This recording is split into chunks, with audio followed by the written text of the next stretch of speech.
And happy Wednesday to all of you. We are back at it here live and on demand on Blaze TV, radio, and podcast. Steve Deace here with Todd Erzin and Aaron McIntyre. And all of you, let us know what you think about what we think. You can email the program. That's steve@stevedeace.com. DEACE. Like us on Facebook. Follow us on Twitter at Steve Deace Show. Over on Parler at Steve Deace. That's also our new MeWe page that you can like as well, Steve Deace. And then check out our new YouTube channel. That's youtube.com/Steve Deace. You can also check out my new book, A Nefarious Plot, 13 Days and Counting. I'm sorry, it's the sequel book, A Nefarious Carol. The sequel to A Nefarious Plot. 13 days and counting until the book is released. You can pre-order your copy on Amazon.com. The audio version from Audible is out already, thanks to all of you that have contributed to the Kids Christmas Fund by purchasing that. If you would like an autographed copy, no matter where you are in the country, we can accommodate you. Just look at the post that is pinned on my Twitter account, at Steve Deace Show, over on my Facebook page, at Steve Deace, as well as the MeWe page, and that'll give you all the information you need for the autographed copy of A Nefarious Carol, the novella sequel to A Nefarious Plot, coming out on December the 15th. Pretty typical fare on a Wednesday, but that doesn't mean it still won't be at least somewhat compelling. This is always one of our biggest days of the week because we'll be joined by the weekly prophet of woe and lamentation. Daniel Horowitz will be here at the end of the program for the final segment.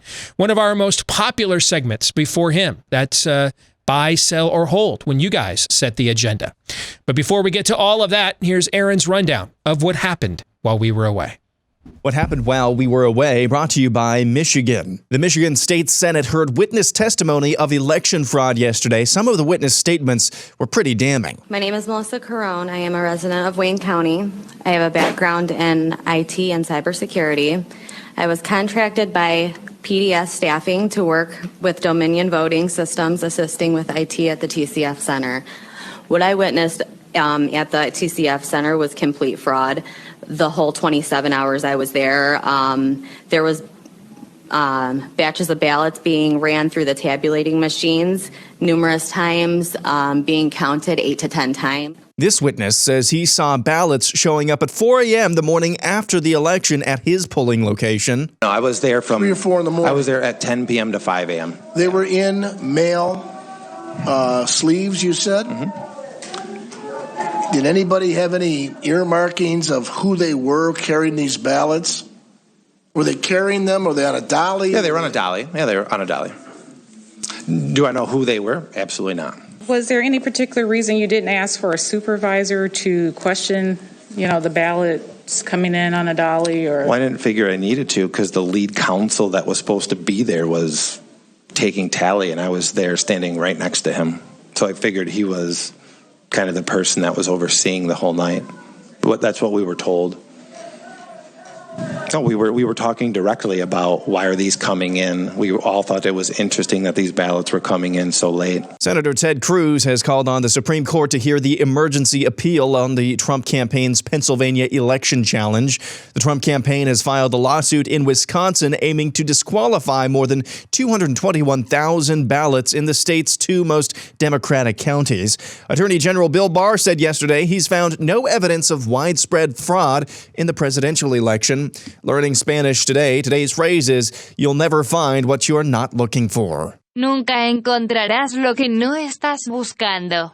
COVID news, a judge in Texas has pleaded guilty and will pay a fine after violating stay-at-home orders, which he himself dictated. Williamson County Judge Bill Gravel attended his grandson's birthday party in the spring, according to his attorney and court records. San Francisco Mayor London Breed dined at the posh French Laundry restaurant the night after California Governor Gavin Newsom did, violating her own city's lockdown rules. Newly surfaced video of Anthony Fauci made the rounds yesterday, where he talks about the pitfalls of the current widespread testing method for coronavirus called PCR testing. He made these comments back in July. Again, a good question. And what is now sort of evolving into a bit of a standard that if you get a cycle threshold of 35 or more, that the chances of it being replication competent are minuscule.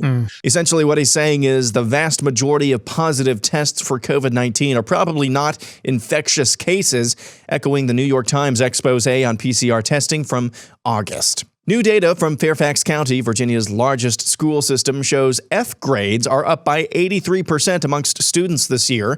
Fs for students with disabilities are up 111%, and for English learners, up by 106%. USA Today op-ed, COVID has turned breathing into a deadly event and all of us into potential serial killers. Abandon your post! Flee for your lives! Former Trump campaign manager Brad Parscale, who's under investigation for stealing millions upon millions of dollars from the Trump campaign and the RNC, was interviewed by Fox News last night on why he thinks Trump lost the election. I think that goes to one thing. And I think it was a decision on COVID to go for opening the economy versus public empathy.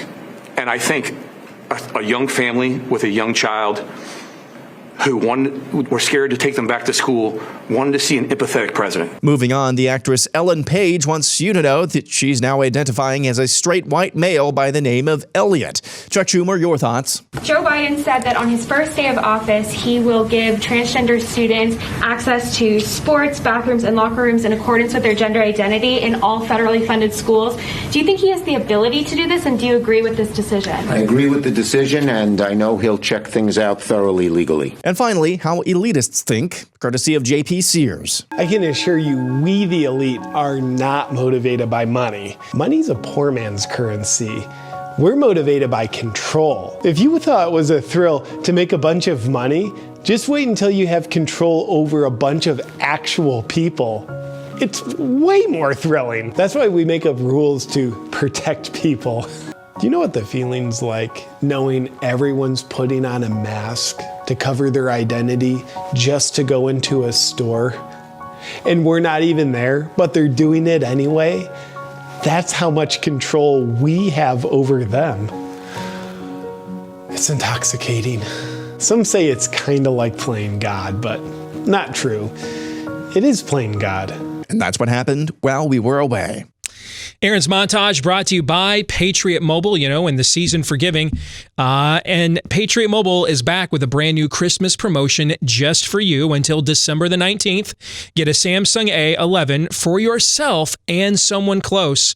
That's 2 phones, absolutely free. 2 phones, absolutely free, or bring your own phone and get a free month of service. With Patriot Mobile, you're going to get all the nationwide coverage because they use the same towers as everyone else. Plus, they have plans that will fit any budget. They're America's only conservative wireless provider, and they take a portion of your bill and help supply even Bibles for kids. Guys, we don't have too many opportunities to support companies like this. Take advantage of it when you can. And switching is easy. Go to patriotmobile.com/Steve. That's patriotmobile.com/Steve, or call their U.S.-based customer service team at 972-PATRIOT. Get the same service for lower price and a free activation plus a special gift on top of the deal I just gave you. A free activation plus a special gift when you use the offer code Steve at patriotmobile.com/Steve. Not in Aaron's montage today.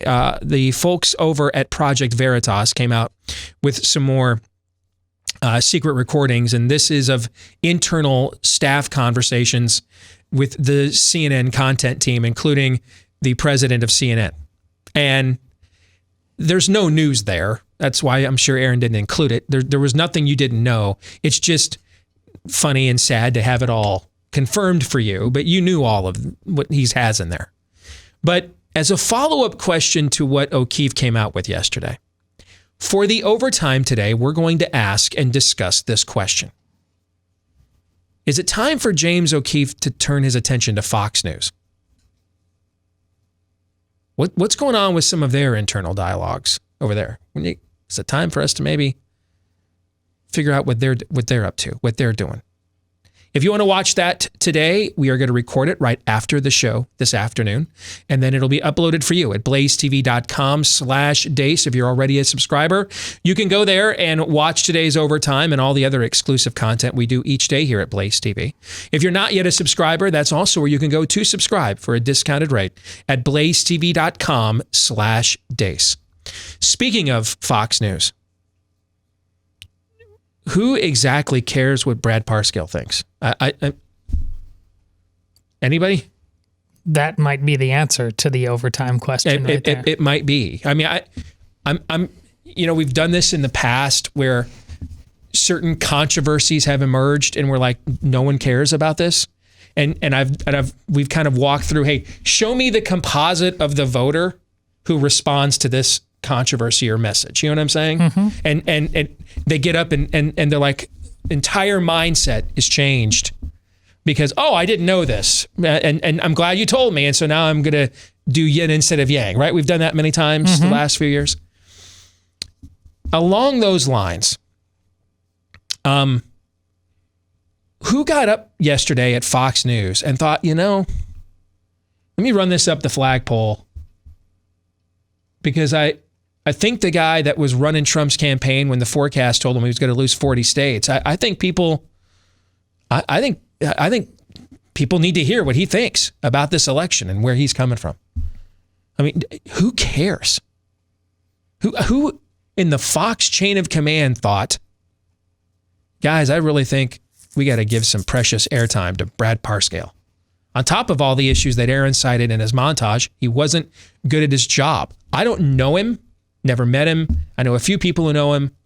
And here's what I can tell you. When Brad Parscale was running the Trump campaign, did it look like Trump was going to win? No. So then why do we care what he thinks now? Anybody? Bueller? Anybody? What? I got up this morning and I saw that and I thought, how does that even occur? Who cares? Who cares? Do you know there's some point to it, right? What is the point, though? Like, I can understand why MSNBC and CNN would put him on, right? Sure. What are they putting him on for? There it is, right there. I might have asked and answered, Your Honor. Right? There it is. Okay, all right. Anyway, enough, or I'm going to step all over the overtime later today. So when I talk about my Venn diagram circles not touching each other, maybe those circles are a lot closer to overlapping than any of us think. Indeed. Those of you who live in Fairfax County, Virginia, well done. Well done. What is it, an 83% increase in Fs there in Fairfax 83 County? or 86, yeah. Yeah, it was in the 80s. I mean, elections have consequences, right? You voted for this. Please tell me parents are not upset in Fairfax County. Please tell me parents are not complaining in Fairfax County. This is the fulfillment of your vote. Kneel before Zod. That is, if your kids are smart enough to get to the end of the alphabet. You know what? Doesn't matter the name. Just kneel, bitches, because that's all you're good at. Just kneel. You have what you have what you asked for. I don't understand. You voted for this. At least the kids are safe and have a better appreciation of blackface now, Steve. Yes. Isn't this like the most Democratic county in the entire state, too, or one of the most infamous ones? Right. You got what you wanted. Why are you upset? I mean, the world needs ditch diggers, too. And unfortunately, we can't take in as many illegals to tend to the gardens and the grounds like we would in a non-COVID year. So now your children get to do it. And it looks like, based on these grades, that's all they're really qualified for anyway, right? Yeah. So, by golly, why are you upset? Why is anybody upset? Do you know why anybody's upset about this in Fairfax County? You may think this is suffering. No, oh, yes. It is salvation. It is. For even in your illiteracy, you have become children of the Great Reset. Yes, indeed. You were made to be ruled. I have zero empathy. Negative integers. In fact, I hope your kids never go back. It's what you said you wanted. So enjoy. Take it all. The whole turd. All the way down your throat. And I prayed about it, and I feel real good about where I'm at right now. Yeah, I feel real good about it. San Francisco, with the mayor there.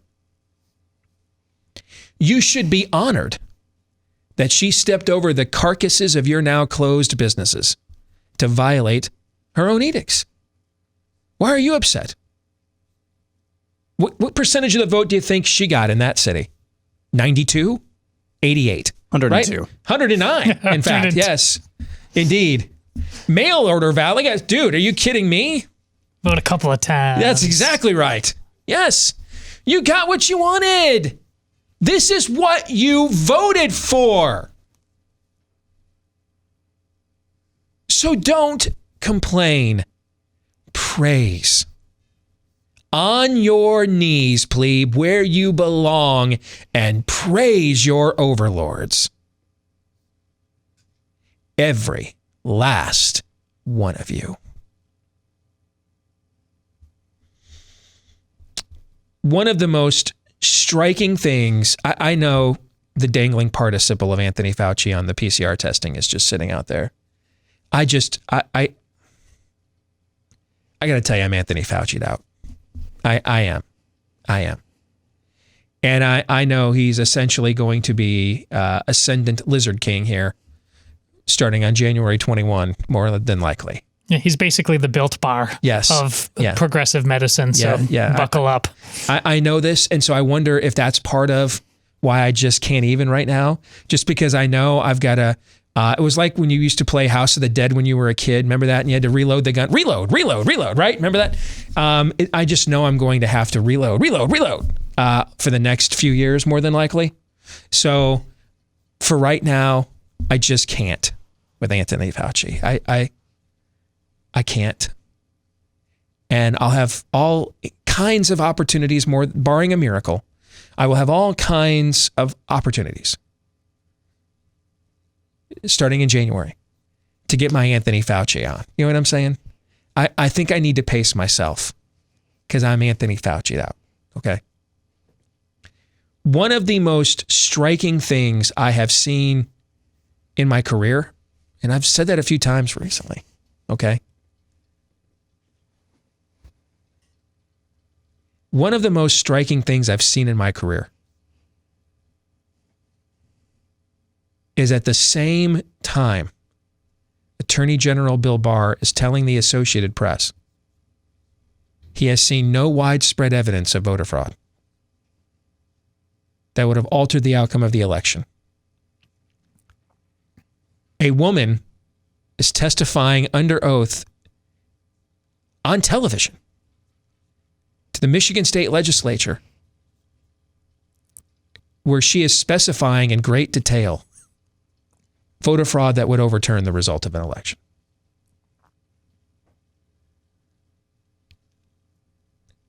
Now, dude, we are, I know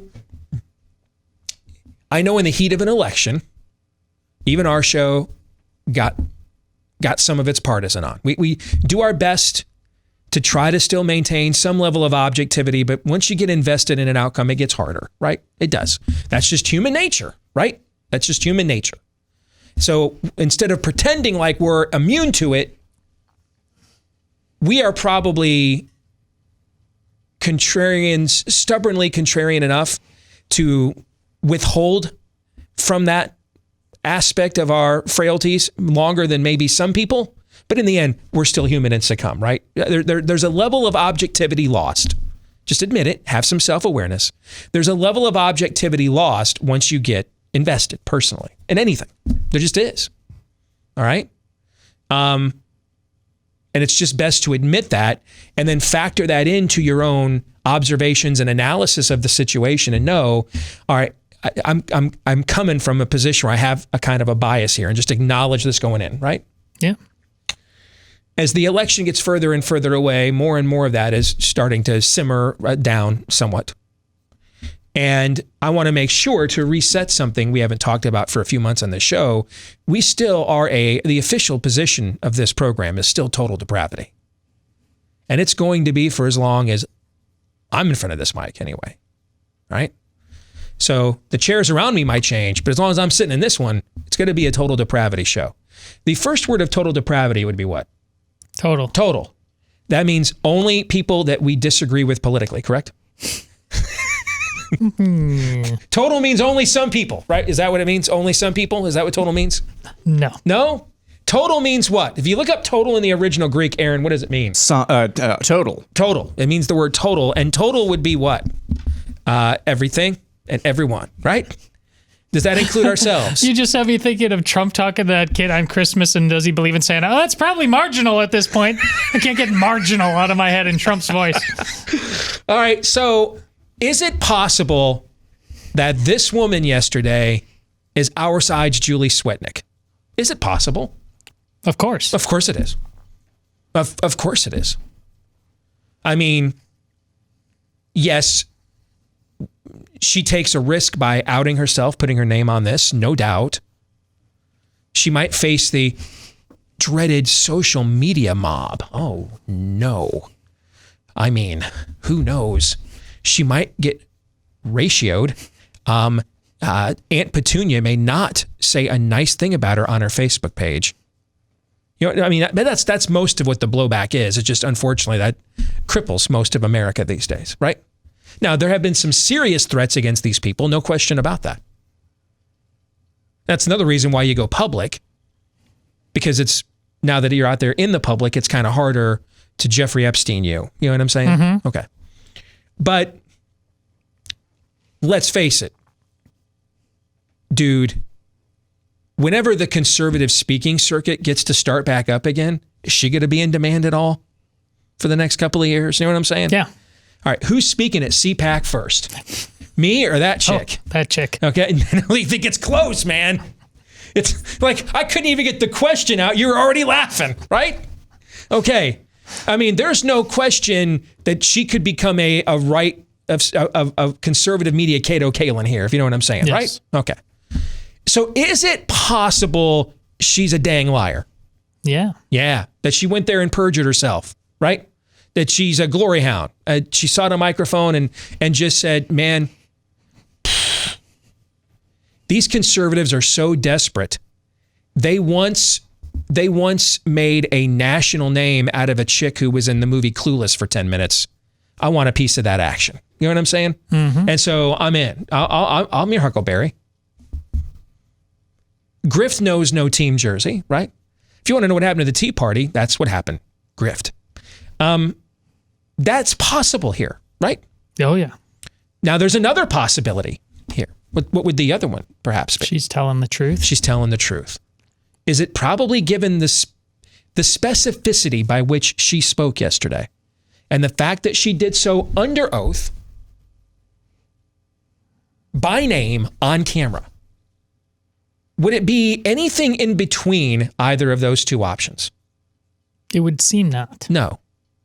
So it would seem like either this woman's an opportunist, she's the right's Julie Swetnick, and is seeking to personally profit off of some of the most cynical grifting we've ever seen by going right to the heart of the election process, which is probably the last thing holding us together as a people, if we're honest. It's the only reason we're all not out on the streets right now. That's why this is so important, because it's keeping that final schism instinct that I'm afraid of. That's what's keeping it at bay. And so is it possible that she just decided to just say, hey, go Thanos at the end?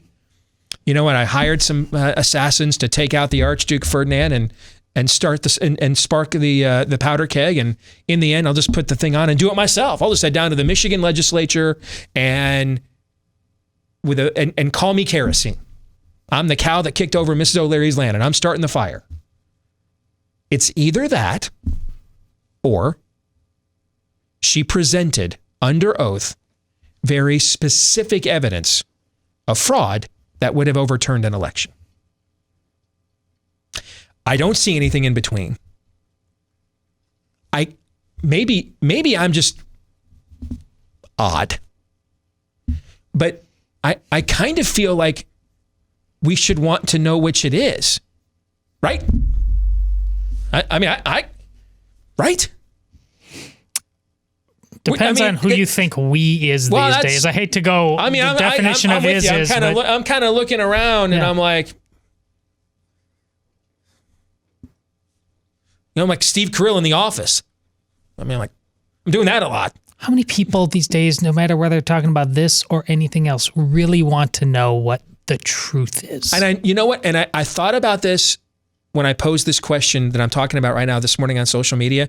And I thought about this same instance in another context. And you're going to laugh, okay? Because you always do when this comes up. But remember, we made light of the fact that about 6 months ago or whatever, the U.S. government confirmed the visitors have arrived. They literally said this, right? They literally put out the footage and literally said, yeah, this is not technology from our Earth. They literally said it, right? They literally said this. The Department of Defense did, correct? Correct. And our reaction to that was, whatever. Whatever. Right? Like, if you are into UFO conspiracies, the narrative is they had to keep Area 51 and Hangar 18 and all these areas secret because if the American people knew, right, that the scrolls were here, we'd lose our damn minds, right? Right? Okay. And then they told us, and we were all like, when's that $1,200 check come in, man? Leave me alone, I'm baiting. That's what we did. We were like, dude, I'm on episode 69 of Ow My Balls. I mean, I can't be bothered with this. And now you're watching that play out with this story. That exact,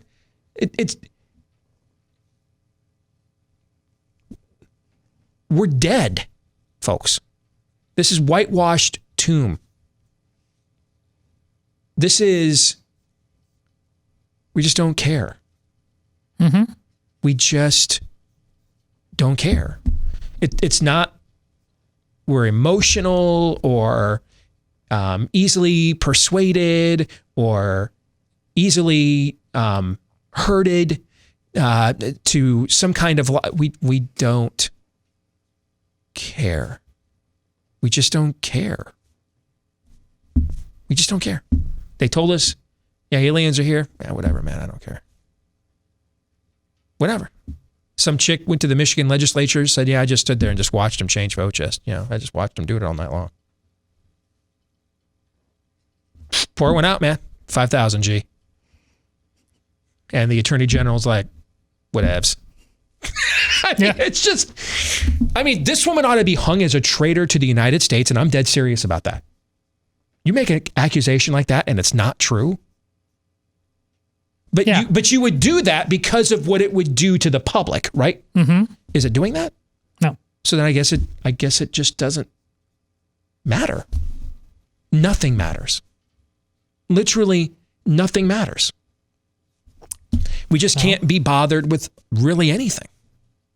This was part of my point before 2020 of saying once we get to the point of transgenderism, where is the terra firma? Where? I mean, it was just a few years ago. I long for when people were getting mauled when a new PlayStation would come out at the store, right? We even sit there like dutiful zombies and patiently wait in the social distance lines to get the PS5 and the new Xbox. Have you guys noticed that? We're not like even doing that. There's like no passion there. None. There's not enough blue pills that we would bother to roll over and procreate. We just don't care. It's like we don't care. What's the point of any of it? And Nefarious plants his flag at the 50-yard line. Indeed. Buy, sell, or hold is next.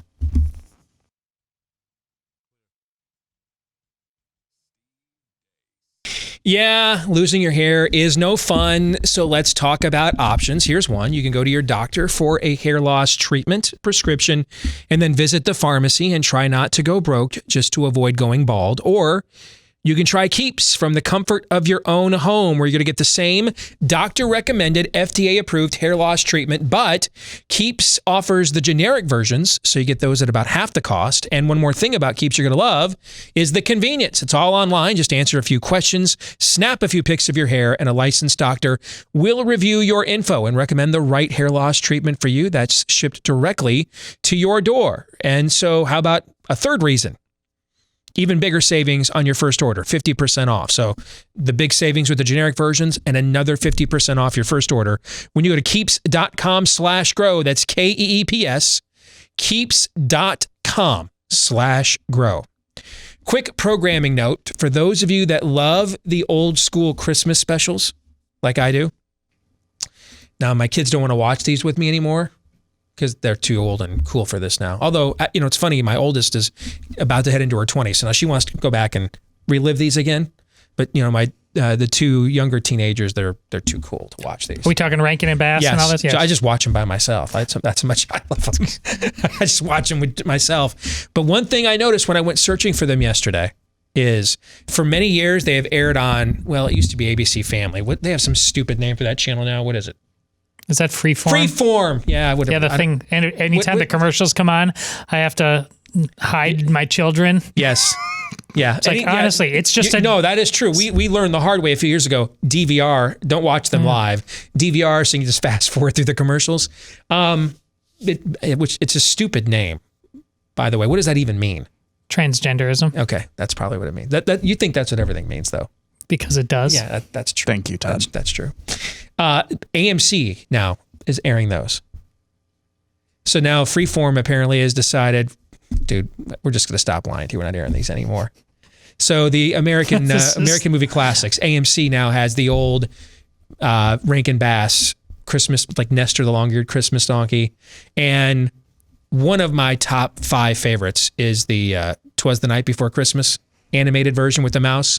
Mm-hmm. I love that one. So those are all now on AMC. So for the families that were caught yesterday, I'm like, wait, we're so gone now, we're not even airing these? And then I found that they're actually not on that ABC Family, Freeform, whatever the heck it's called, channel anymore. So just wanted to save some of the family some angst out there in case you were looking for the old school Christmas specials. By the way, a couple of the new ones that are really good. The Prep and Landing, have you ever watched those? I've seen the original, but I've never seen the anything. original's great. The sequel's okay. Still fun, but the original's great.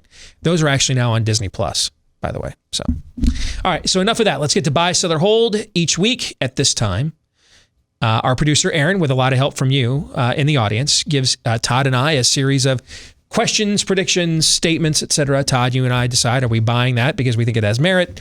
Are we selling it because we think it has none or very little?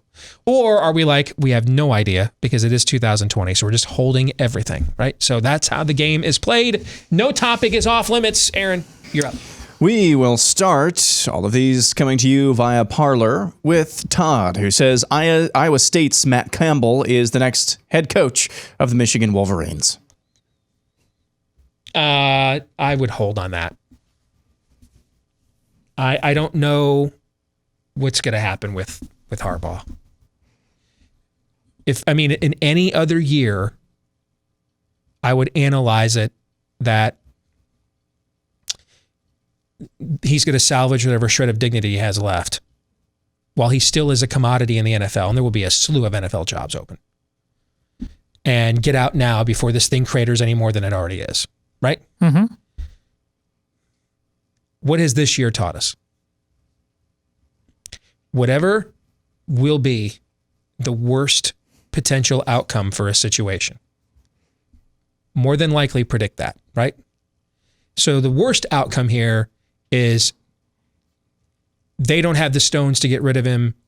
He has not enough self-awareness to do what I suggested and stays another year and you spend 12 months, you're every college football magazine next spring, summer, number one coach in the hot seat, destroy your next recruiting class because everybody knows if they have another losing season or if they disappoint again that he's gone, you know what I'm saying? And then you probably have to get rid of the AD too, who hitched his wagon to him, and then it becomes right now it's localized to just a Jim Harbaugh situation. Stick with this for another year and it metastasizes to the entire athletic department. And that's just how 2020 rolls, man. So I'm going to hold until I see what happens with Harbaugh. And then I'm not really into names. Michigan needs to have a profile of a coach. And I think they need to have a plan first before they start talking about names. Who is it that we need? What kind of coach do we need? Let's narrow that down first, have that profile first, and then you start looking at the board of candidates. And I don't know what Campbell will do. I mean, I don't know if you guys have noticed. Well, technically, every team has every starter coming back next year because of the free year, but we know that's not going to happen. Guys are going to go to the NFL. Schools are going to tell a bunch of guys, we're not giving you enough, you're not good enough. But so if you look at it in the traditional sense, he's got 16 or 17 starters coming back next year, including that quarterback and that running back. All right? That quarterback's not going to the pros and the running back isn't eligible for the draft yet. They are at a minimum a preseason top 10 or 15 team next year. So if I am Matt Campbell, I'm making really good money. I'm already a top 10 or 15. I'm the number 9 team in the college football playoff right now. And with the team I have coming back next year, it's not like I got to get out. I built this thing as high as and go jump now. You know what I'm saying? Yeah. I got a year to sit out and see who's really serious about this, who's really has their ducks in a row. Okay. So I just think there's too many variables there for that right now. So I'm going to hold. I'm going to sell based on several of the factors you mentioned. I was going to bring up the fact that, and I know this because you told me earlier, that he's got all that talent coming back. But there's some other things going on as well. You had that interview after the last game, again, when they just beat Texas, that the tears that came. This is a guy that doesn't seem, he's not bedazzled. He doesn't care about a lot of the glitz. You can't woo him like that. He really cares about the relationships he's built. Then just here in Iowa, you have a potential turning of the tide. I mean, the fighting for just in-state talent, regional talent. Kirk Ferentz is at the end of the road here. And what's going on in Iowa right now, turning around an 0-2 into 4-2 is a big deal. But the troubles he's had, I don't know how much longer he has. He's the longest tenured coach in college football. Yeah. He's in the best case scenario, we'd be having this conversation year to year anyway at this point. Yeah. So maybe being in position to turn the tide and not be the little brother anymore. Plus, you have the fact that this is not anti-Michigan. This is anti-blue blood. It is not as default as it used to be. We've seen Nebraska, Texas, Florida State. You don't just go there and say you're going to reap the benefits of everything that happened anymore. And that may or may not be the case at Michigan. But they're just times they are a-changing. And I just think it's the smart money with all those factors in play is to say no, that it's even more likely that Matt Campbell is happy to stay at Iowa State for at least 3 more years. He built this thing, and he's the kind of guy that says, why would I spit on the very thing that I built just to trade it in for so much uncertainty? Moving on. Up next, Raleigh Cook says SARS-CoV-2 will go away in the spring and the vaccines will have nothing to do with it. Sell. And here's why. I keep repeating this because I think we need to accept this. I was having an email exchange with a really good friend of mine this morning, and he was like, I have to believe we're a better country than this. And I kept saying, why? I don't have to believe anything other than what's in front of me and true. You know what I'm saying? Mm-hmm. I don't feel the need. And again, maybe that's why I'm just kind of cut out for this job at a unique time. The way I was raised, when you come home from basketball practice and just don't say a word because you don't know what mood your old man is in. And you just put the headphones on and go straight down to your bedroom and close the door to hide. You just kind of learn in life at a young age that you're not entitled for things to be better. You know what I'm saying? You're not entitled for things to be better than they actually are. Accept the things as they actually are. We're not any better than this as a people. We're not. And I told him, the sooner you accept this, then the sooner you're going to be successful now pushing back against the spirit of the actual age we're up against. We're not any better than this. This is who we are. And along the exact same lines, this is not ending, folks, until you make it end. Not only is it not going to end, it is going to escalate. And what do I mean by that? What I mean by that is you're not going to be able to buy or sell unless you have a certificate of the COVID vaccine. That is coming. And it won't be systemic across the marketplace landscape. It'll start with things that are very mobile in nature, like the airlines are already talking about this, stuff like that. Mm-hmm. It'll be like that. And then it'll simmer. Then it will trickle down to national big box stores, because we've got workers going all and delivery people and everything else nationwide. We don't want to be tracking. Heaven forbid you might get a virus. 99% recovery rate. I mean, guys, we've told black folks in Africa, man, that whole sucks and that whole Ebola thing for 70 years.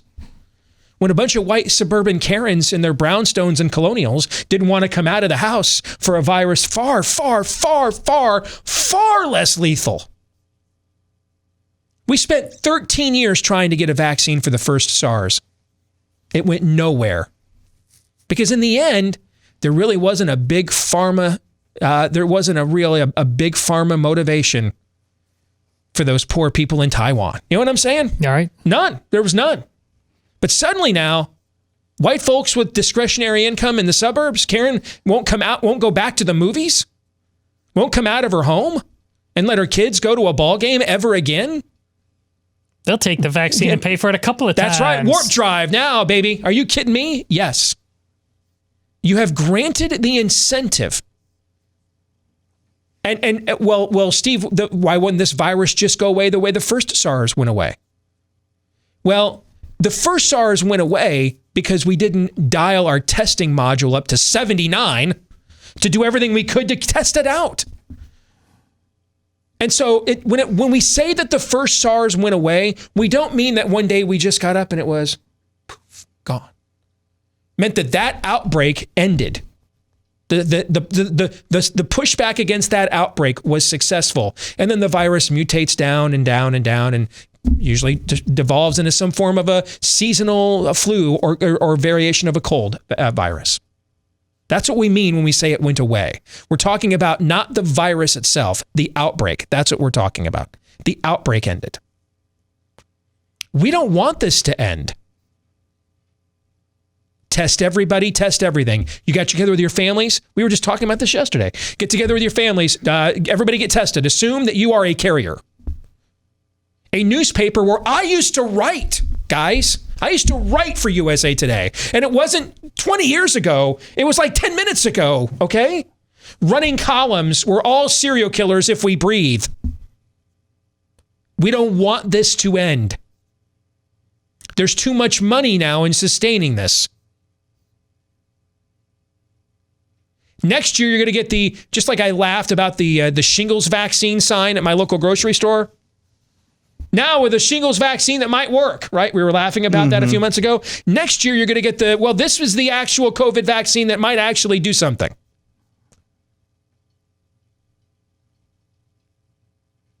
They're never giving this power back unless you take it back from them. There's no other way out, guys. I know I talk sometimes, and maybe too often for some of you, about the way that I was raised, but it has a lot to do with the show that you have here now. But there were times that I had a really good dad. He taught me some really valuable lessons. That's what made the way I grew up difficult for me, is that it wasn't terrible all the time. I've got plenty of great memories. A lot of my friends thought, when they found out years later what was going on, they were stunned because they thought I had like maybe the coolest dad in the school. Because at times I did. At times it was awesome. And one of the valuable lessons he taught me is, son, do you know why there was so much bravery at the Alamo? Because there was no back door. If there was a way to escape being overrun by Santa Anta and come back again when the odds are in your favor, if they could have Dunkirked it, wouldn't they have done it? You bet they would have. Why'd they sit there and fight to the death? There wasn't a back door. No way out. Only way out was through these guys. We keep looking for a trap door, a back door. There isn't one. Like I said last segment, we're so far gone. A few years ago, we were lamenting how we're mauling each other at stores for a video game console, right? This year, we all just dutifully lined up outside in the freezing cold. If you were even willing to go outside. If you were willing to go out, of course. And then we just maintained our social distance, waiting to see if we could get one of the glorious PS5s, right? Mm-hmm. This is how far gone we are. I watched the Duke-Michigan State basketball game last night. And it wasn't the first college basketball game I've watched, but maybe it's just because it was the first one I've watched where you really felt that there was nobody in the stands. It's at Cameron Indoor, one of the great environments in all of American pop culture. Probably the greatest home court in college basketball. And there's nobody there. Krzyzewski's wife is sitting up 70 rows in the stands by herself with a mask and no more than 20 feet of her. And the benches and stuff. And I've watched a ton of games this year, but for some reason, this was the first time that it hit me. Like, there's not benches. These guys are all sitting apart from each other. Did they all test negative? Yeah. Then why are they sitting apart from each other? If they're all negative, who's giving the virus to anybody? Oh, it's great Orwellian theater. That's exactly what it was. And if you know anything about Orwellian theater, it only ends one way. You make it end. That's why. Sell.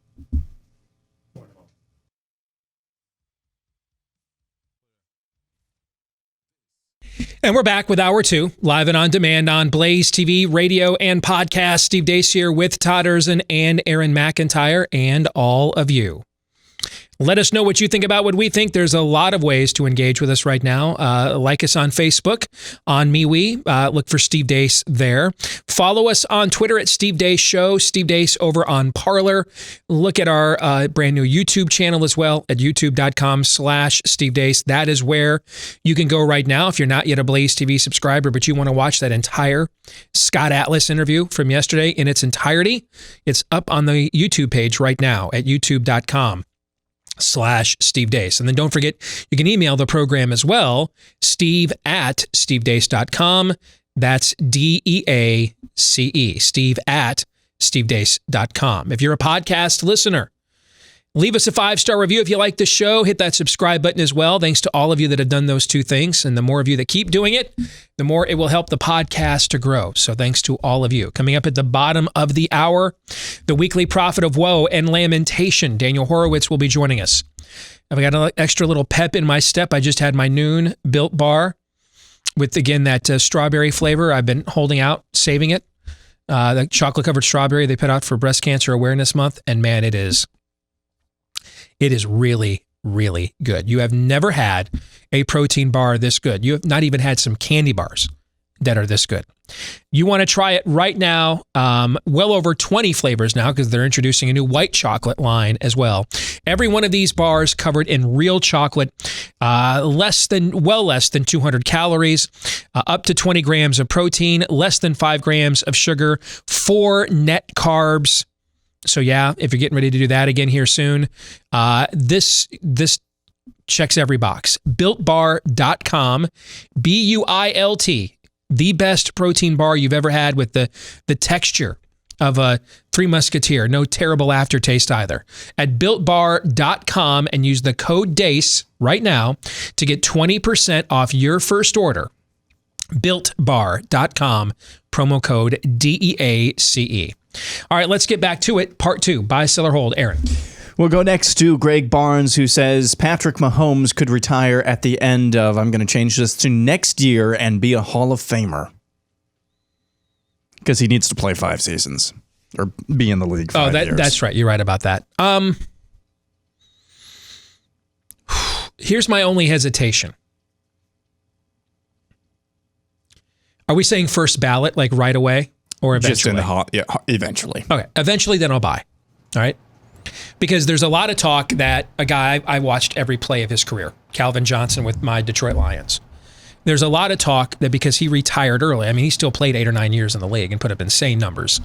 But there's a lot of talk that he won't be a first ballot Hall of Famer. Now, I know wide receiver is not the same premium of a position as quarterback, but if you're telling me that a guy that was as dominant as he was at his position over that course of time isn't a first ballot guy in 8 years than a guy is in 5, but given that we're not putting the stipulation of a first ballot Hall of Famer on there, then yeah, I would buy.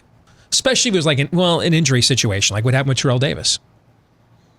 There was a period of 4 or 5 years where he was clearly a Hall of Fame level player, and then injuries took their toll, and he couldn't be any longer, and he was given the benefit of the doubt, and that was kind of prorated through the rest of his career, and he was put into the Hall of Fame. So, I'm kind of tired of this because I really like Pat Mahomes, and I don't root for Aaron's Hawkeyes, obviously, but I absolutely root for his success with this. But man, it was the same, the next best thing sort of thing.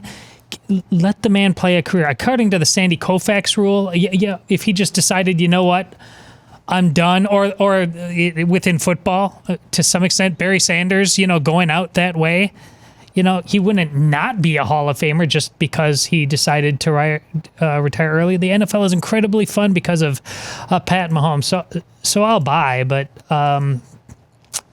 he's not Jarrell. He's not Kal-El. It just, everybody relax a little bit. Next is Joshua Lewis, who says Sarah Fuller wins the Best Moment ESPY Award for her 25-yard kickoff in a 41-0 loss.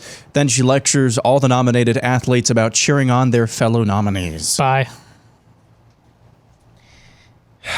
I'm going to sell, because I could totally buy the first part.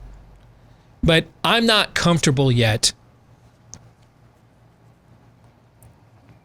I'm not comfortable yet criticizing her or observing her on that level. It's quite possible here that they gave her an opportunity to break a glass ceiling. And she thought, yeah, I think I can do it. Why not? I'm a competitor. And then, never really being in a male locker room environment.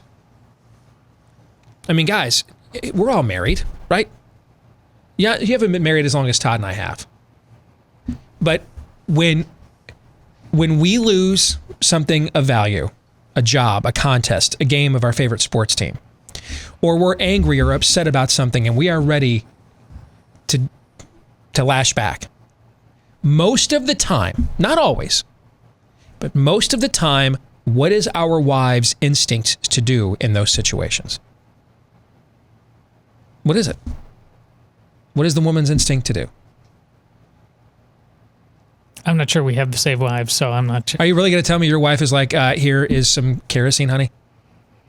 Oh, well, is it? It's to nurture. And, yes. So it has nothing to do with her. That's, I guess, what it's. She's just a chick. She's just a witness, though. Yes. It's not between like a disagreement between us or something. Yes. Okay, got it. It's not the inclination to try and nurture and tone a situation down and say, hey, there's a positive outlook or something here that you haven't. Some version of that, yeah, yes. Okay. Yes. It's possible here that Sarah Fuller isn't Megan Rapinoe. She's just a girl. And she just had an emotional reaction to watching how checked out these guys were while getting defeated, and comes from a sport where, And at a school, by the way, that is literally good at like every sport other than the two that matter the most to people. They're like really good at all the other ones. And she comes from a much different sports culture where they're constantly peppy and encouraging each other. It's possible that she wasn't giving them the Megan Rapinoe treatment. There was just a hen in the rooster house. You know what I'm saying? There was just a chick there. And she just was a girl and had a girl reaction to a situation. So I don't know.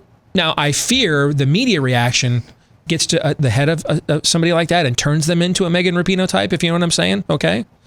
But before I start dunking on her individually, because here's what could also happen. They could play the next game. She might go out there hitting a 45-yard field goal. That might happen. We don't know that. We don't know. Is what happened last week a gimmick? Yes.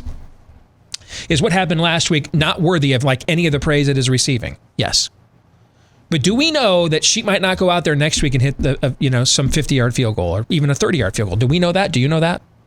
I don't know that. It is possible for her to hit. She could do that. She could do that. And is that a legitimate accomplishment in a football game? I mean, championships are won or lost on kicks like that, right? Coaches rise and fall, lose their jobs on whether kicks like that go in, right? That's part of the game. She may do that. So I think we can separate the farce that we are being sold here from the character and capabilities of Sarah Fuller, which have not yet fully been revealed. Because just like I'm not comfortable turning her into Joan of Arc because she pooch kicked the ball once, I'm also not confident with turning her into Megan Rapinoe because a woman walked into an environment where a bunch of guys are like, I don't give 0 Fs and I want to quit, and felt the need to like stand up and give an encouraging word. That's what chicks do. They're women. They do that. Okay.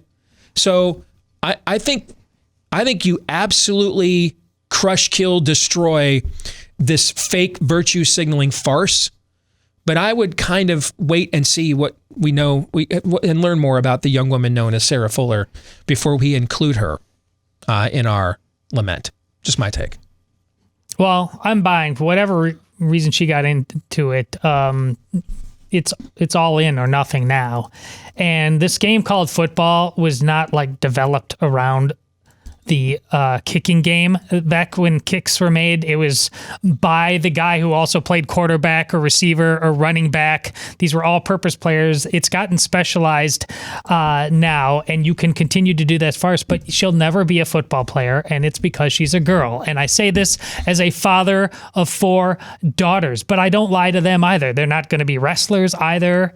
It doesn't mean they're lesser. It means they're different. Yeah. And by the way, let's add this. On most football teams, on most of them, unless it's a weird situation like an Adam Vinatieri, kind of a all-time great guy that saved the team's bacon with a clutch kick, you know what I'm saying? Mm-hmm. Unless it's that level of a kicker, on most football teams, particularly at the college and pro level, that are any kind of good, is the kicker considered a legitimate player on the team?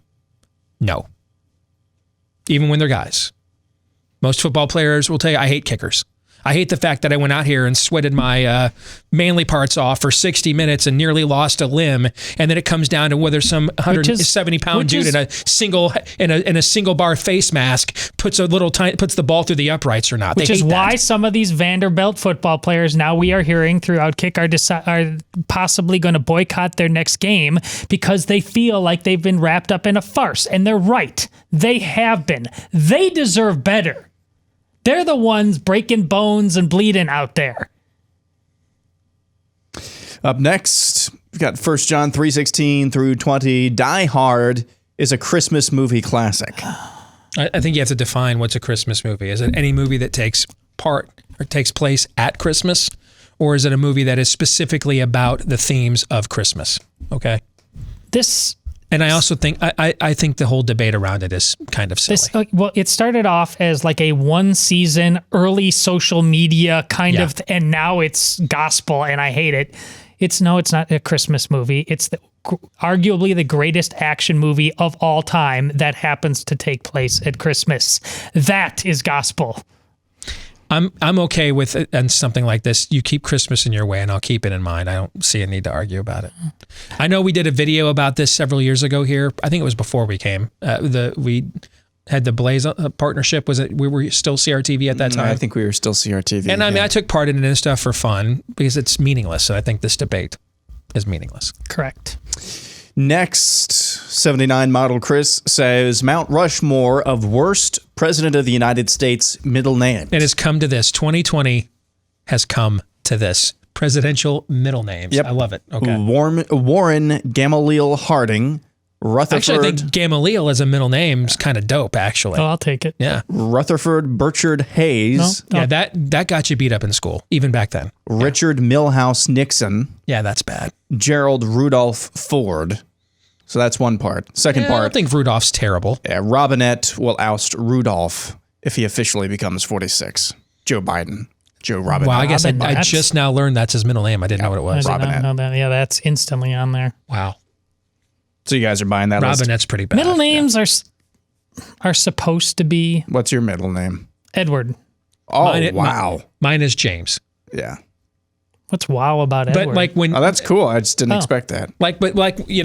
For those of you that have already gotten the Audible version, you know this. The lead character in A Nefarious Carol, her name is Ray, and it's spelled R-A-E. And everybody keeps thinking that I did this off of the Daisy Ridley Star Wars character. I did not. My mother and my grandmother, who the book is dedicated to, both their middle names were Ray. That was kind of a family tradition on my mom's side. And so that's where that name came from. So middle names, because of what they may harken back to or something of that nature, can be you are given some leniency. You are, okay? But what was the one that Rutherford B. Hayes had? Burchard. I mean, that just screams sanctimonious, precocious. You know what I'm saying? That just, I don't know. What family that just history screams, might I think be in I'm there? better than you, that I think I'm better than you. Well, I think all my of first that. name is Rutherford and my middle name's Burchard. I bet there's a very good reason. That's the kid at boarding school you hated, okay? I bet there's a very good reason for all of those names that have nothing to do with, well, I just like the color fuchsia, which is what basically most middle names and now that you say that, I'm going to have 10 emails. Well, Steve was named after his great aunt Burchard, who was a nurse during the Civil War. Sweet woman. Yes. And How dare you sully her good name? Yes. I know that's coming. Yes. So my bad. Mea culpa. Good grief. Okay. It's so true, though. Ben Wofford says the newest Mandalorian episode is everything The Last Jedi should have been. All right. Okay. Bye. Let's do this thing. Yes. Todd is yeah. excited. Yeah. And I was down on the first season up until that point. I just thought it was... You mean the current season, not the first season? Yes. A little bit meandering and purposeless, kind of like serial Incredible Hulk, where David Banner just kind of goes from town to town solving a problem, but the story isn't connected at all. Mm-hmm. And I know that I've learned a little bit more that there are plenty of Easter eggs if you're a cartoon fan of the Rebels and stuff like that there was stuff in there that you would notice. But man, that last episode it got Star Wars, and it wasn't trying to, whatever they got, what Dave Filoni versus The Last Jedi, Rian Johnson. These are two totally different men with two totally different levels of respect and sense of decency for the craft. All right. So I don't want to re-prosecute The Last Jedi thing. I think we did that into the ground because I think it's a phenomenal film. I just think it's a bad sequel and wrecked the Star Wars universe. That's all. I mean, in terms of a standalone piece of filmmaking, it is so much better than the other two movies in the new trilogy. It's just not even funny. I mean, the polish, the quality of the writing, everything about it. It's so much. The beauty and artistry of that throne room fight scene with Rey and Ren against Snoke and his Red Guard. I mean, there's no scene that's that good in either of the two movies that J.J. Abrams did. Nothing that even remotely approaches that. But it wrecked the canon. It wrecked the canon, and it divided the fan base. Therefore, the film, it doesn't matter how Dr. Zhivago it is. The first two things responsibilities you have with a movie and a franchise like this are to perpetuate the canon and please the fans and unite the fans, right? And it failed at its prime directive. Yes, it did. Okay. And so if the argument is that this is more in line with what this should have been, I would actually go further and say the entire Disney trilogy should have been more like this. And it's pretty obvious to everybody that Jon Favreau and Dave Filoni should have been given creative control of the Star Wars universe 4 years ago, 3 years ago, 10 minutes ago, 5 minutes from now, next month, a week from today. It's obvious to everybody that loves Star Wars, except apparently the Disney company. Moving on, Nucleus of Caring says, nice phrase. These are the top 5 useless Republican governors. Number 5, Kay Ivey in Alabama. 4, Brian Kemp in Georgia. 3, Doug Ducey in Arizona. 2, Larry Hogan in Maryland, and 1, Mike DeWine in Ohio. I'm going to sell because at least the top 2 of that are worse than useless. I'd accept useless. Those 2 are just absolutely tyrannical. You're talking about DeWine and Hogan? Yes. Yeah, DeWine and Hogan, for sure. For sure. I'm really torn with what to do with Brian Kemp.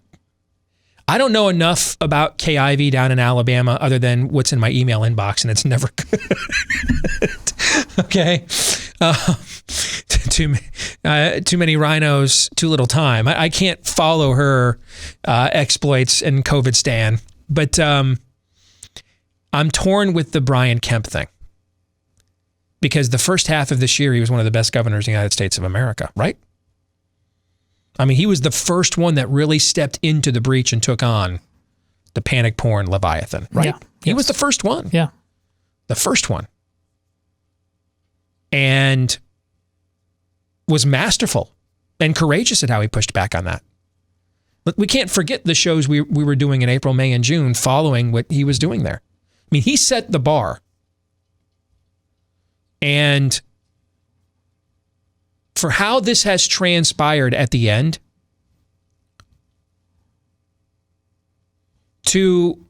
and so I feel a responsibility. Steve, what could he have done differently? I think that's a fair question to ask me. Okay? There should have been some automatics. I'm hard on Brian Kemp and how he's handled this. Like, I'm not surprised Doug Ducey is what we thought he was, because we saw him ankle grab for the COVID panic porn earlier this year. You know what I'm saying? We already saw that. Mm-hmm. Remember that press conference that him and Mike Pence had, and about the with the ventilator porn, that ridiculous event a few months ago. I'm not surprised that the guy who we're kicking Nike out of our state. No, we're not. I'm not surprised that Doug Ducey is who we thought he was. I'm having a hard time reconciling the Kemp thing. And so if I were advising Brian Kemp at the time, it's too late now. It is too late now. But what he should have done is relied on the transparency of data, because that's exactly what he did to beat the COVID panic porn and reopen his state. And he should have said, all right, we're going to match the signatures to every envelope of every ballot. Too much is at stake in this election. This may be the decisive state, that the election is that close. Not to mention, I've been putting up for the last 4 years with a woman I beat by 50,000 votes claiming she's the rightful governor of Georgia, right? I'm a little sensitive to fake claims of voter fraud. So we're gonna make this all transparent. We're gonna link the signatures for the applications for these ballots. We're gonna hand audit all of it, not just recount the way the same way, but we're gonna hand audit everything. I mean, put all your cards on the table. And so, like when Trump went after him for reopening his state and being reckless, the data was on Brian Kemp's side. That's why he was able to successfully push back against the White House. He was on the side of the data. He should have done that with this. Made the data and everything in the process far more transparent. And then what he should have done is called, now I don't know if your legislature in Georgia meets year round. I'm assuming it doesn't, because most states don't. But let's say that it does, then I want the legislature Monday. We're closing these loops on this mail-in voting. We're not doing this again in January. And if it doesn't meet, you call a special session and say, we're singularly taking on this drop box vote harvesting system. We're not doing this again in the runoff. So then it looks like you're at least trying to close the loophole. For all of the things that he did optically that were just cash money, homie, on COVID, he's totally blown this. Which, when you know that a guy can do better because you've seen him do better, that's when you start getting suspicious, right? Mm-hmm. You know Brian Kemp's not totally ballless. You know Brian Kemp's not, mentally deficient, right? We saw Brian Kemp stand up against a Leviathan that still most Republicans don't have the stones to stand up to. And frankly, this president waited too long to stand up to, right? Oh, yes. So when you know someone can do it, and then they don't arise, when you know someone can rise to the occasion and then they don't do it later on, you know it's not a lack of will, it's something else, right? Yeah. And that's when you start getting suspicious. In order to avoid all those suspicions, there should have been much more transparency and then a proactive effort so that you cannot get Fulton County'd in that state in the future. Instead, they didn't really do any of the things I just talked about and then announced they're just going to run it back with the same exact process for the runoff. Well, then don't be surprised when people start getting suspicious about you. So I would take Kemp off of the list only because there's been 2 major tests this year and he got the highest score on one of them and then an F on the other. So if you somewhere there's like a C, right? That's not like the 5 worst. But you know what? If based on what you've seen the last few weeks, if you want to put Brian Kemp on there, I won't fault you for it. He's earned that too. I already had my answer. I sell only because the first 2 are tyrants. They're not useless. They're worse than useless. Yeah, you nailed the first 2. Next up, Reckless Chariot Driver says, theme for next year, burn all the bridges. We've already bandied about several potential themes for next year. There's so many options. I think we're going to have a hard time coming up with one. That's what I think. But yeah, we're just going to have to go back and smoke the peace pipe in the kitchen like we did last time and come up with the one that we thought was pretty darn good and ended up being utterly out of this world. Yep. So yeah, we'll have our seance and come back with something from the other world. Maybe it needs to be something really simple. No. Yeah. No. Yeah. Maybe, you know what I'm saying? Yeah. Our theme is no. No, that's our theme. No. No. No. No. No. Up next, Old Goat 7 says the GOP thinks they're better off if they lose the Senate. If they win, they might actually have to do something. Well, if they lose, they can whine about how evil the left is.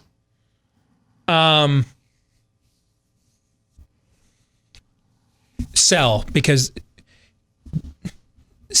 they likely won't have Trump in the White House. So that still gives them that gives them another perfect scenario. They can triangulate off of Biden and still get you have to understand, when one party is in the majority, they get like 60% of the grift and the party in the minority gets 40%. Okay. Now, there are times that extra 20% of grift, the grief to profit ratio comes in. Like your expectation to now govern ain't worth that extra 20% of grift. Like it's better just to sit back, do nothing, and get 40% of the grift than the added burden of governing to get that added extra 20% up to 60. You know what I mean? Mm-hmm. But in this case, they don't have to govern because they're going to have Joe Biden in the White House, so they can just triangulate off of him. So they get the 60% majority of the grift, while sending you vote more Republican. We're here stopping, saving America from president dementia. And many of you will send them, your $5, $10, $15, $20 a month. That's the best of both worlds. If Trump were still in the White House, then you bet I think they'd be totally fine with losing the Senate races then. But without Trump there, now they get to continue the scam.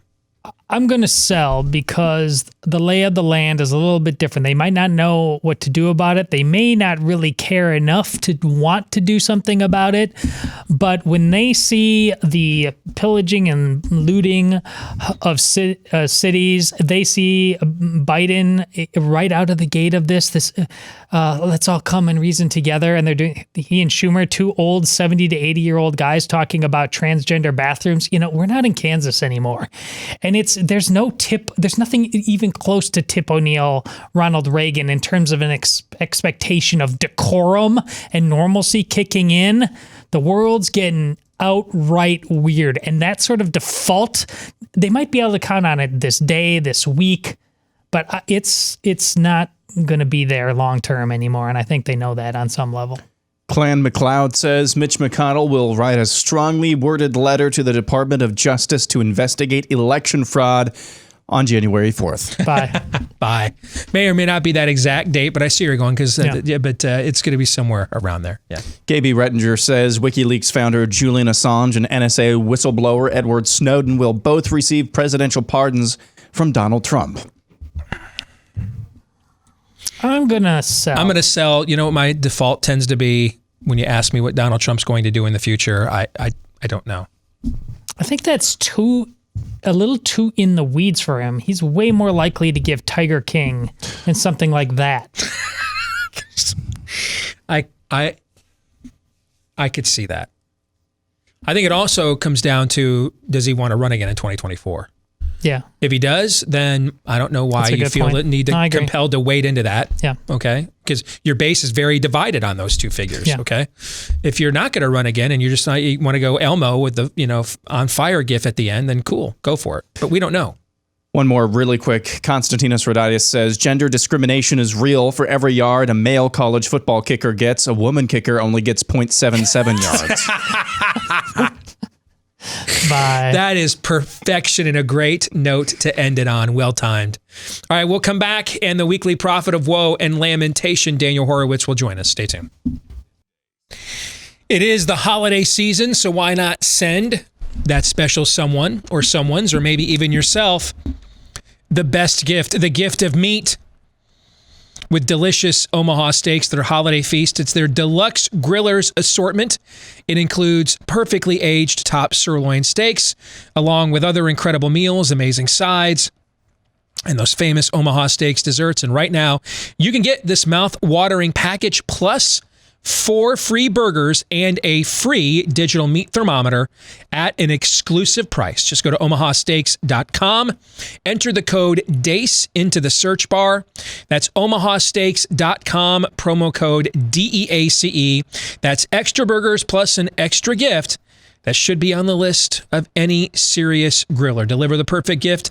Send this to yourself or someone special. Just got my Omaha Steaks in the mail. Was very, very excited to see, though. They are the world's greatest steaks, plus premium meats, easy meals, everything you need. Either stock up yourself or for a memorable gift. All right, go to omahasteaks.com, just like it sounds. omahasteaks.com. Everything's backed by 100% money-back guarantee if you don't like it, but you will. omahasteaks.com, promo code DACE to get this special offer. Let's get to the weekly prophet of woe and lamentation. Our good friend Daniel Horowitz. Good to see you, brother. How are you? We're doing all right. Really looking forward to the end of the year. Can't wait till next year, Steve. Wait till what the Republicans have in store for us for 2021. They'll really fight then. All right, we got plenty of time probably to talk about that at the time. So let's talk about what is going on right now. What is going on right now? That's my question. I mean, yesterday, I said this at the top of the show, Daniel, and I've said this a few times already this year. One of the most striking things I can remember in my career, yesterday afternoon, the Attorney General of the United States told the Associated Press that the Department of Justice has found no widespread evidence of voter fraud that would alter the outcome of an election. At the exact same moment he is saying this, it's like we could have done a split screen in real time.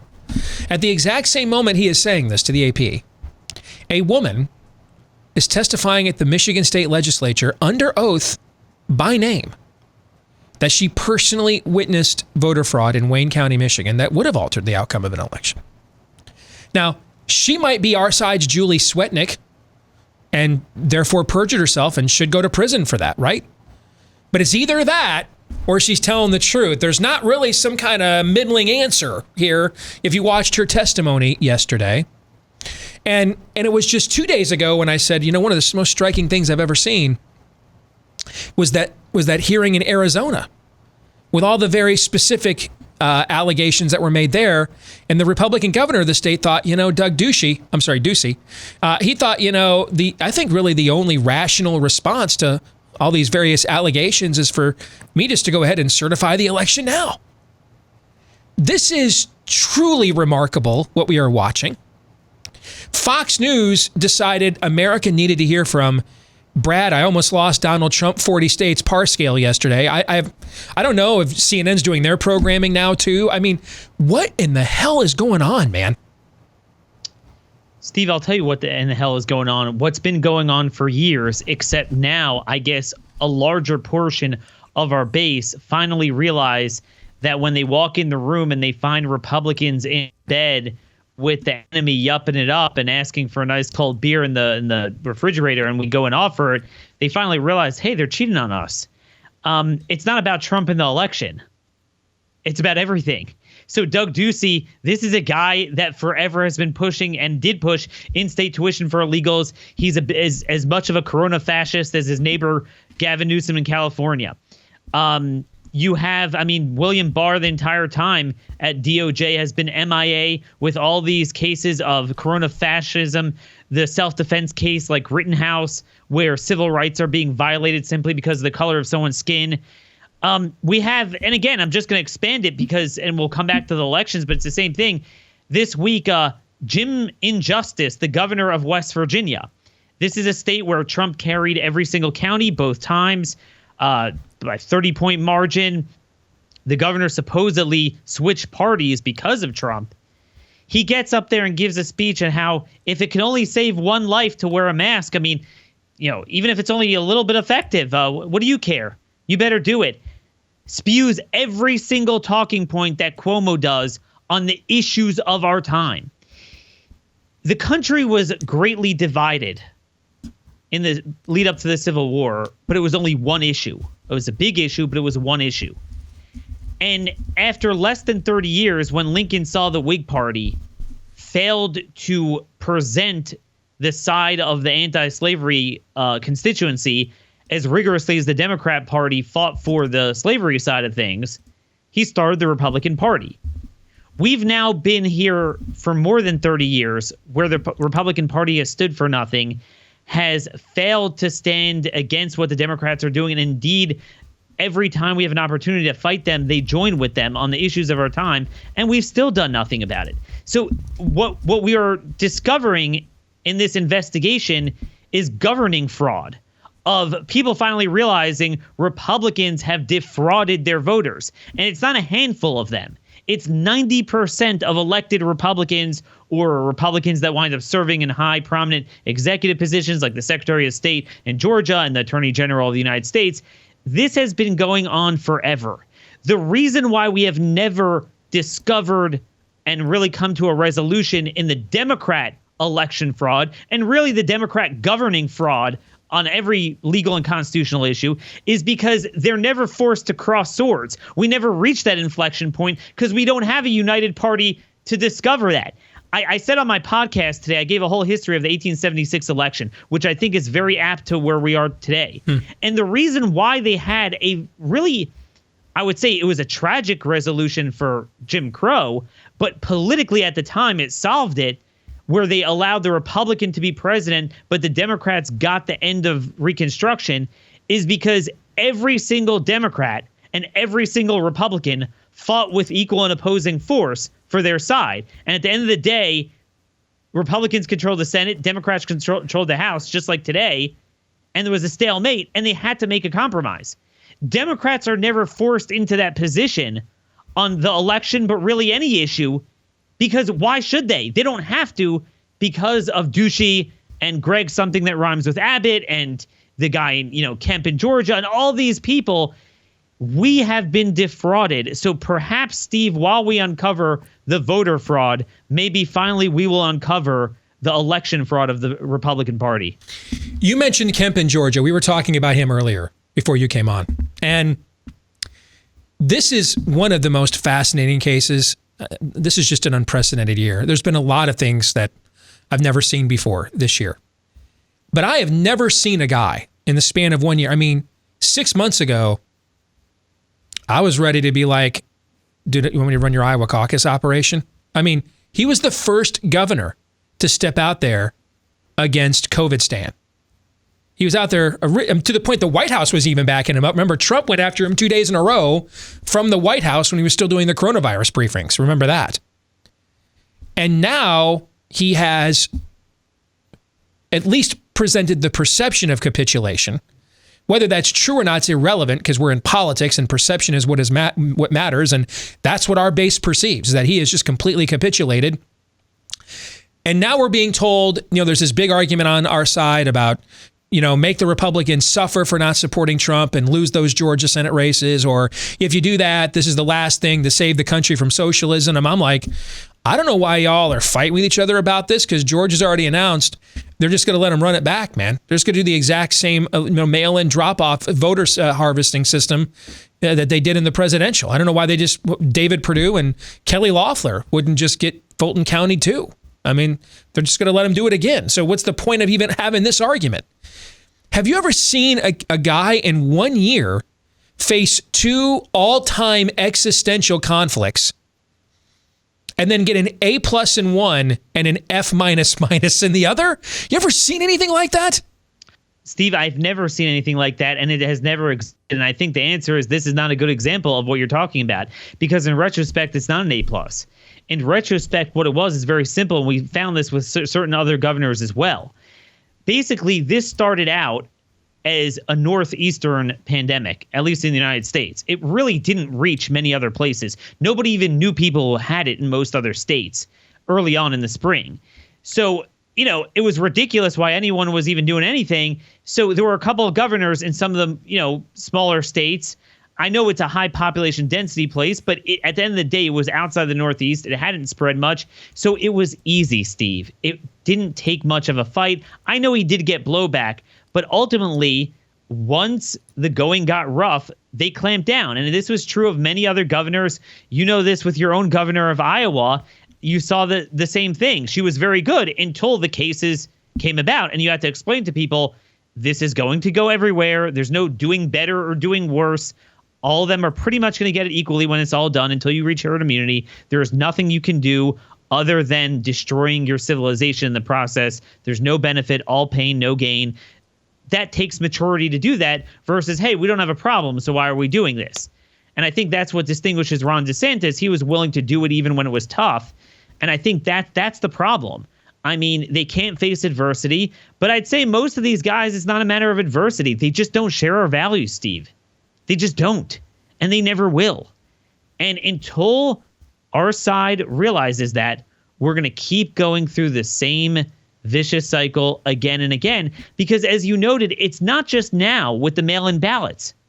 Why didn't he stop it before the election? Mm-hmm. Everyone talking about Pennsylvania, Governor Wolf, and that funny Secretary Do you think of State if Brian Kemp had been through a controversial election where his opponent had lost by a pretty decisive margin and then spent, a few years claiming that they were actually the rightful governor of the state? I mean, if it was more personal to him, do you think? If something like this might have happened to him previously, do you think maybe then he'd understand, he'd have a little bit more empathy for people that voted for Donald Trump and how they feel today?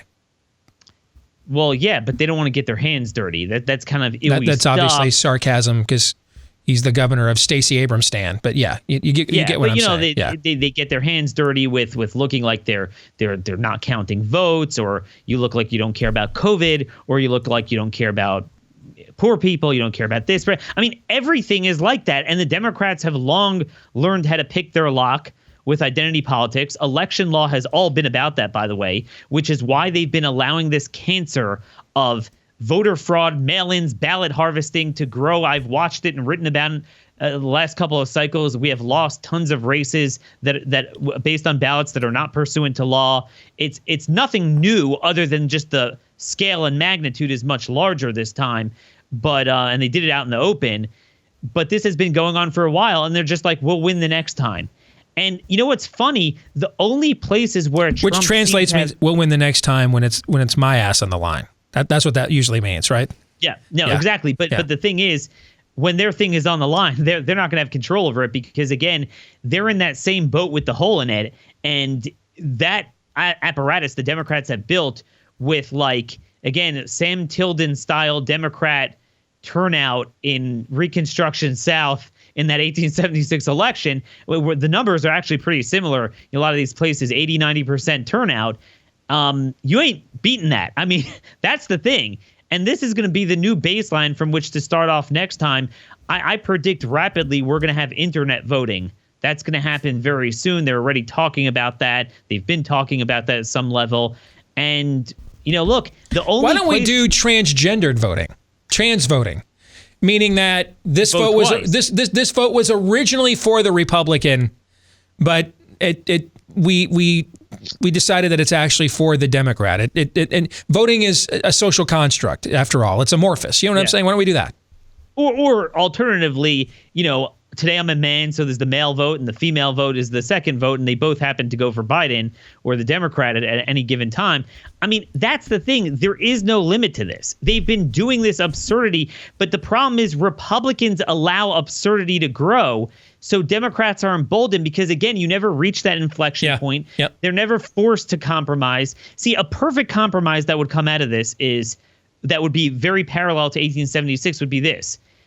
Republicans are united and they vet out all the fraud and they go to the media. Quickly, I've got 1 minute. Go ahead. Convince the public.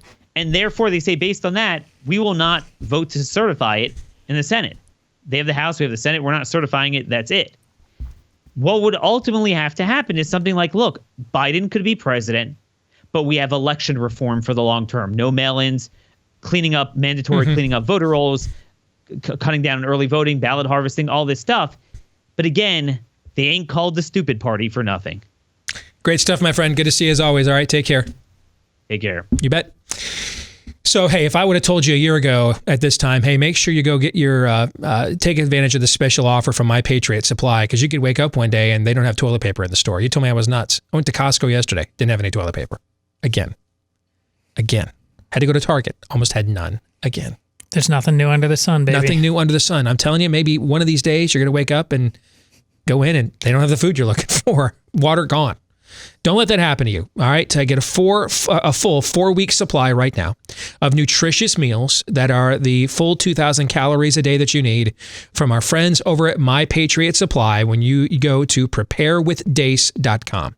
That's preparewithdace, DEACE, preparewithdace.com. Save $100 off a full 4-week supply of nutritious meals, just in case.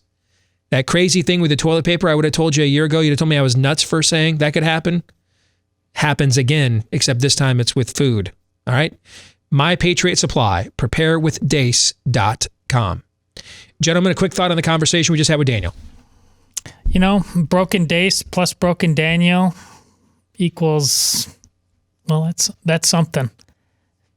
And maybe there's another idea in the hopper for 2021.